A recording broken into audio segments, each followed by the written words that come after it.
Dealing with a hay fever cough. What is hay fever?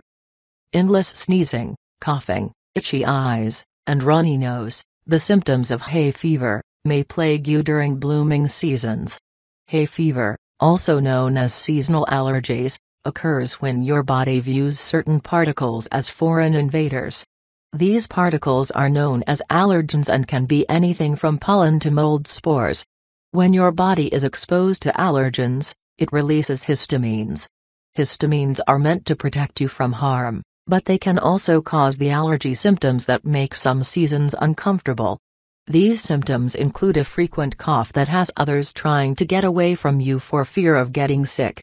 While hay fever and hay fever cough aren't contagious, they're uncomfortable and can make you miserable. Keep reading to find out how to treat your cough at home and prevent it from happening again. Symptoms of hay fever. Growing seasons cause plants to bloom and molds to multiply, so you'll usually experience your symptoms at the same time every year.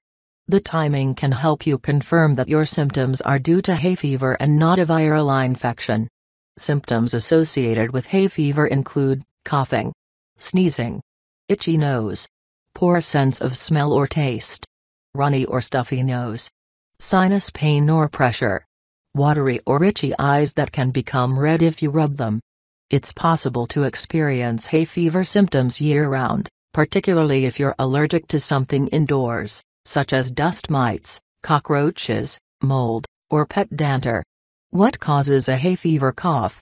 A hay fever cough and other allergy symptoms occur fairly quickly after you've been exposed to an allergen that bothers your body.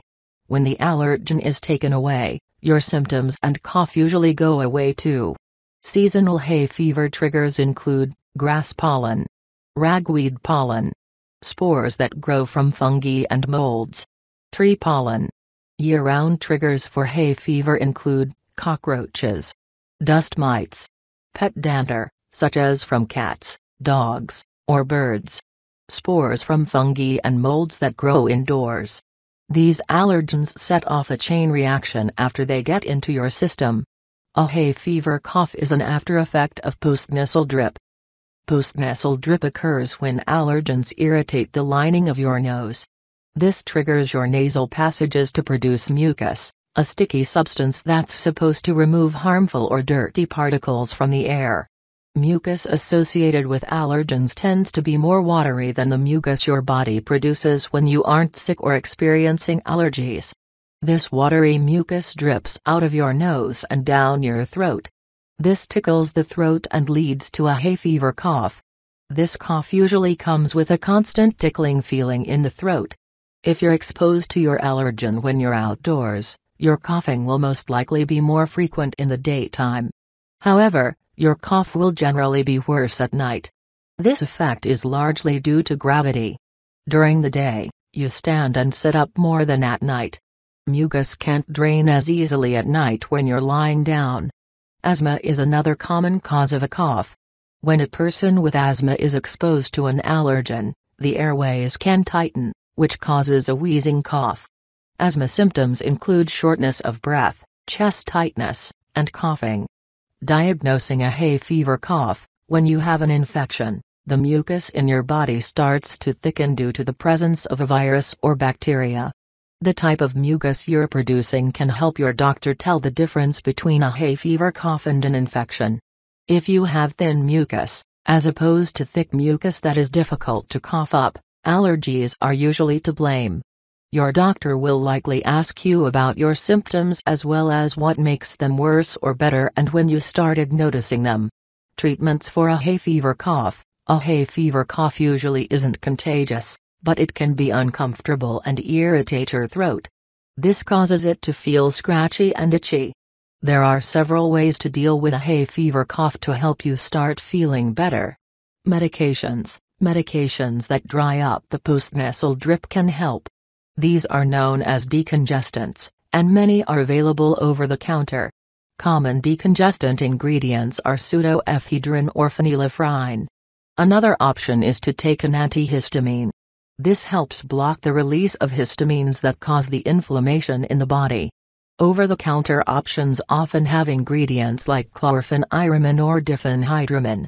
Antihistamine eye drops such as Ketotifen, Zyrtec, can help with red and itchy eye symptoms.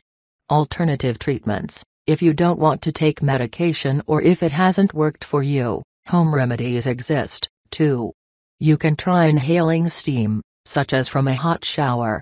The warmth helps open up your nasal passages while the moist steam keeps them from drying out. Saline nose sprays can help wash out the allergens and extra mucus, reducing your cough symptoms. These are available at a drugstore. You can also make your own by following these steps. Add a cup of water to a clean bowl or basin. Add 1/8 teaspoon of table salt. Soak a clean washcloth in the basin. Without wringing out the washcloth, lift it up to your nostril and inhale to take in the saline solution. You can repeat this about 3 times per day. If none of these measures work, talk to your doctor about seeing an allergy specialist. An allergist can identify exactly what's making you sneeze and cough and recommend targeted treatments. Allergy shots are one example, which involve exposure to small parts of a particular allergen to desensitize the body's reaction. Outlook: a hay fever cough is usually caused by postnasal drip. The cough can be treated with medications or home remedies. If you know what allergens make you cough, avoid them whenever possible. Stay indoors on days when pollen counts are high. Changing your clothes and washing your hair and body after being outdoors can also help to reduce hay fever-causing allergens. If at-home remedies aren't effective, talk to your doctor about other treatment options.